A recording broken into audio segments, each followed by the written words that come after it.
How about there on YouTube? It's your boy Josh Shocks. It's your boy Tay. And this is another episode, Sports Talk 10 Josh Loki review. But before we get started, just let you know, we will discuss some spoilers. So if you haven't seen it, feel free to pause this, go watch it on Disney Plus, Yep. and come back and watch us. And while you're here, make sure you hit that like button right there, subscribe. Also, leave a comment, whether you agree, disagree. We'd like to hear them all, and we do read the comments, okay? So, all right, Yes. so let's get this started. So, what was your first impression of Loki episode 4? Man, it was a lot of details. This is probably my favorite episode as far as the series go right Mm. now. My first initial reaction to it was like, oh wow. Like I was like I was like, oh wow, they really about to go there with this episode. Okay. Let's get right into Mm-hmm. it.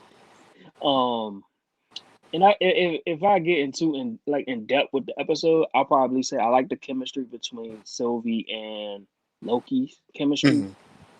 Mm-hmm. I'm liking how they building like that team camaraderie, and then on top of that, I like how they are bringing like I guess like outside of the comic, the human aspect of it from Morpheus. I mean Mobius, my bad, Mobius, Mobius. Mm-hmm. character as well, yeah. That like his whole character in this whole season. Like first he was like the guy that's trying to follow the rules, but now you see he's like actually trying to be a human at the end of it. Um, yeah, I mean that's mostly what I took away from it. I just like how they made the chemistry work between Loki and Sylvie in this one. That's Okay. You that know was what my my main first good for it. impression was? Hmm. We was right. Yeah, that was Our the other thing. predictions from episode. I figured it out. I sort of had an idea by the second episode. I somewhat figured it out. By the second Yeah, episode, I somewhat figured it out. I had an idea. Only plot twist. We gonna say that for the prediction. yeah, That's to for say for the my prediction. plot twist. I want to say this was the best episode of the season. Episode 3 Yeah, was the worst by far. I didn't really like episode 3. It was a filler yeah. episode, more of a trying to do an origin story for Sylvie, but wasn't really feeling it. It was great special effects, but it was still, yeah. I think if they would have used the beginning scene from Sylvie for episode four on episode three, it would have made a whole lot more. It was just straight to that one was straight to it. If they Yeah. would have used that scene in episode three, it would have been a whole lot better. Like I think Mm. so. If they would have used that scene, but I guess they was trying just to save it for episode four, just to show how Mm. Sylvie So, actually got captured. question is, so the timekeepers are fake, like my Wizard of Oz type of theme I'm just going with. Mhm. Who do you think is the real villain? I think he's gonna be mentioned. Mm-hmm. It might be for real. It might he's not in this alone. Mm-hmm. But I will say because of Ray Slayer's sole involvement in this whole thing, I'm thinking it's Kane the I Conqueror. actually agree with you. I remember you said that earlier in our reviews. I said after watching episode 4, I said Tate might be right about this.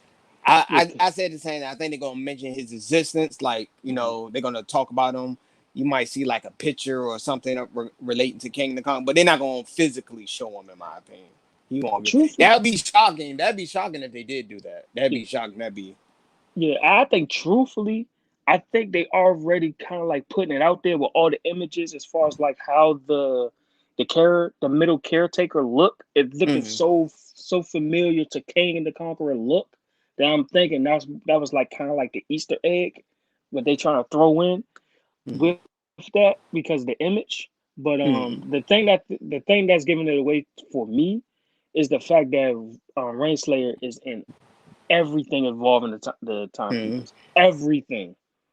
Like Yeah, she's the only one. She's the I think she's really the villain and King the Conqueror working together. That's my yes, gut is telling me. yes, I yeah, said that I was gonna say that episode 3 on our last review. I'd say I think she's probably the one behind the timekeeper, keeping up the the lie about it. yeah. And I think they're gonna go outside the comic as far as Mm-hmm. like the how their relationship is. I think this one, like the MCU version of it, is going to show that they're actually an item outside the comics, where she kind of like just used them to a certain extent, and that's why he became the villain.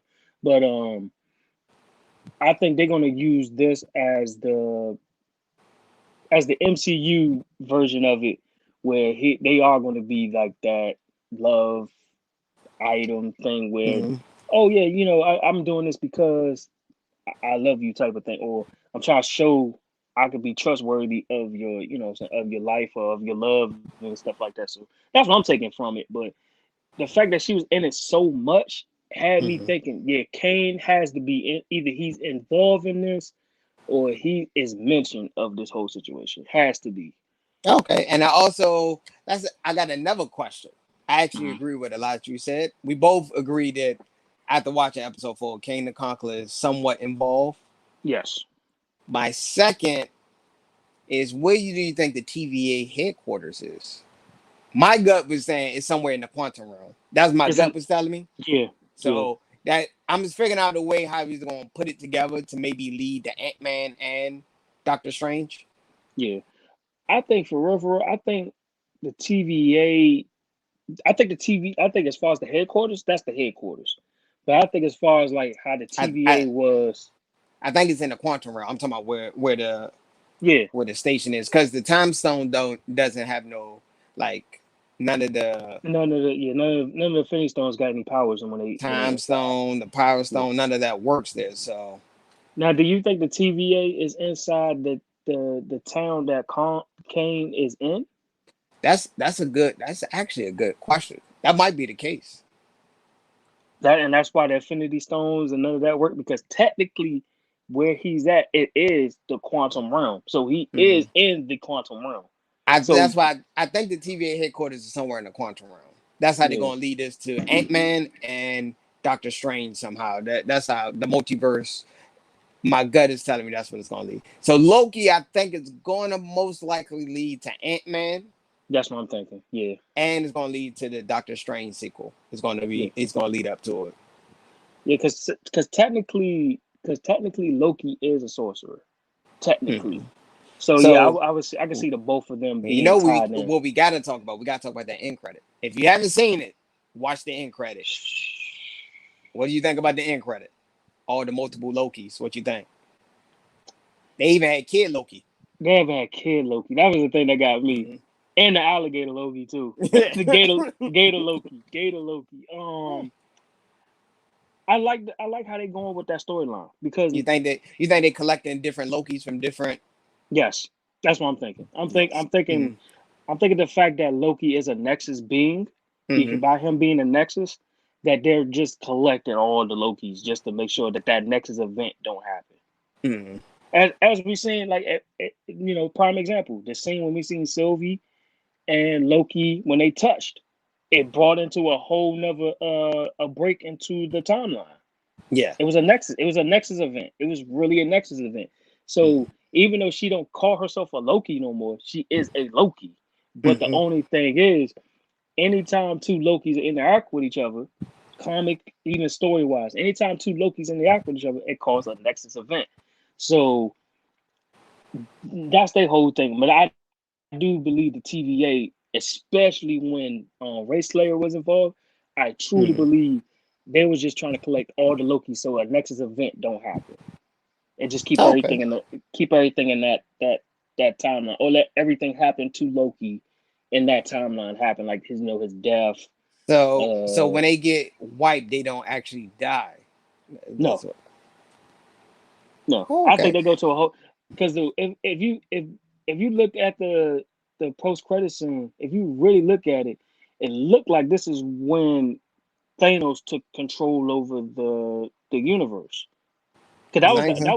that was the Avengers Tower behind the other Lokis in New Mm-hmm. York.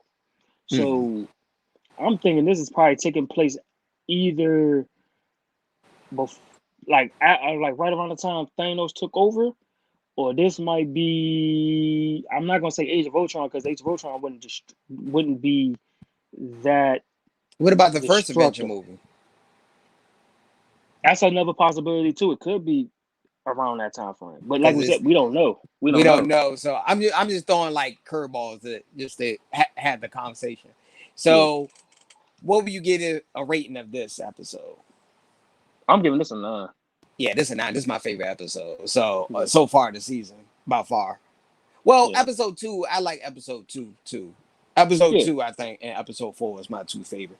Episode 3 is at the bottom of the list. That's gonna be a no yeah, for me, dog. I'm just gonna be honest with you. All right. yeah. What about any predictions? Any predictions? Oh, yeah. Well, before that, Mm-hmm. do you think the TVA agents will? This will be my curveball question.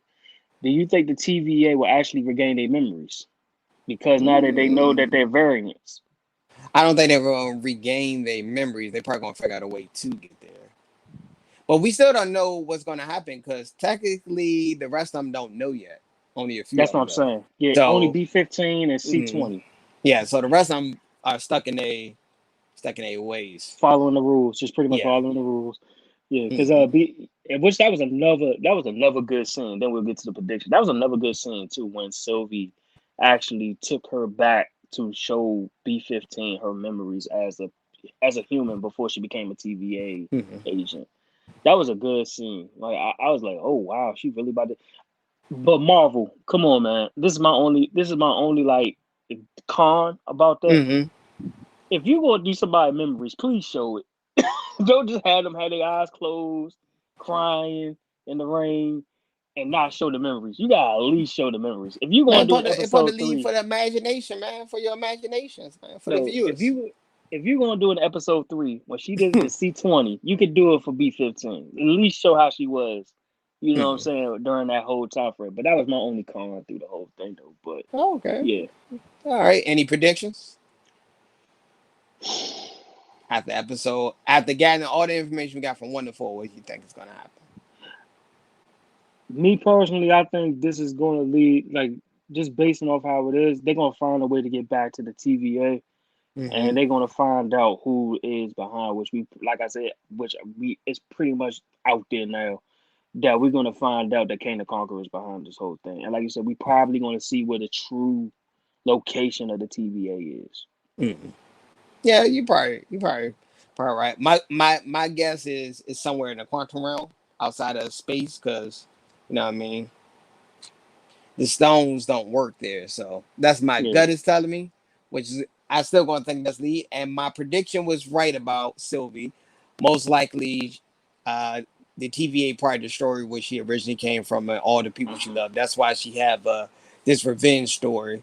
I think they yeah. should do another angle of her revenge because that's very simple. But typically But the Marvel shows are very simple. I thought it'd I'm been about more to say, complex, but yeah, I went with the basics. I just use basic logic to follow the show. I said that would make the most sense for her against the TVA. yeah. And then on top of that, like with Sylvie, like the fact that she was technically taken away from Asgard, and I'm Hmm. surprised like they just let that happen. Like you know what I'm Hmm. saying? Like no, I wonder nobody what I wonder Asgard. what she did to become like a Nexus event. See, that's the That's thing. it. We will never. We And see that's the the only only thing person. I couldn't figure it out. I rewatched that scene. I'm trying to think of what could have happened.